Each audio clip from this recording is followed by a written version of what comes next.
Sir ప్రస్తుతం collector గారు స్వచ్ఛదనం పచ్చదనం కార్యక్రమాన్ని ప్రారంభించారు సార్. గత 5 రోజులు నడిచింది. ఆ ప్రోగ్రాంలో మీరు ఎటువంటి కార్యక్రమాలు చేపట్టారు, ఎంతవరకు సక్సెస్ అయ్యారు సార్? నేను పెనుబాక మండలం స్పెషల్ ఆఫీసర్గా ఉన్నానండి. స్వచ్ఛదనం పచ్చదనం ఈ కార్యక్రమంలో భాగంగా ఆగస్టు 5వ తారీఖు నుంచి 9వ తారీఖు వరకు వివిధ పంచాయతీలలో ఏవై షెడ్యూల్లో మన ఈ ప్రభుత్వం వాళ్ళు నిర్దేశించారు.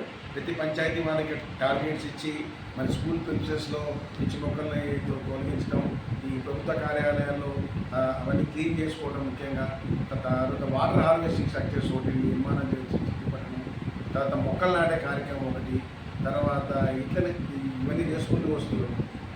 క్లోరినేషన్ ఒకటి, ఎక్కడైతే వాటర్ ట్యాంక్స్ ఉన్నాయో వాటిలో క్లోరిన్ లెవెల్స్ చెక్ చేయడం, క్లోరినేషన్ మీద ఉన్నటువంటి జనానికి అవగాహన కల్పించడం.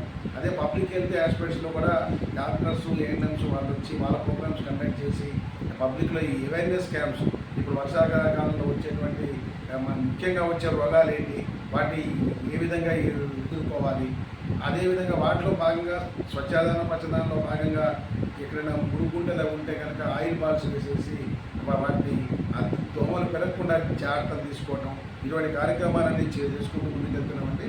ఇప్పుడు ఈరోజు ఫైనల్గా వచ్చేసి ఈ మల్లారం పంచాయతీలోకి వెళ్ళి స్కూల్లో ఇప్పుడు మెడిసినల్ ప్లాంట్స్ కూడా టేకప్ చేస్తే బాగుంటుందని చెప్పి కలెక్టర్ గారు మాకు ఆదేశాలు ఇచ్చారు.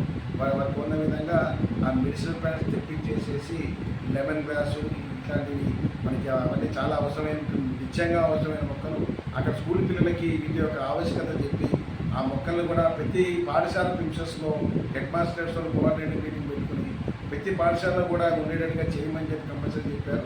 అట్లనే కూడా ప్రతి హాస్టల్స్లో కూడా అవసరమైనటువంటి కరివేపాకు, ములగ, చింత అట్లాంటివంటి మొక్కలు రెగ్యులర్గా మనకు అవసరపడతాయి కాబట్టి అవి కూడా వేస్తే బాగుంటుందన్నారు.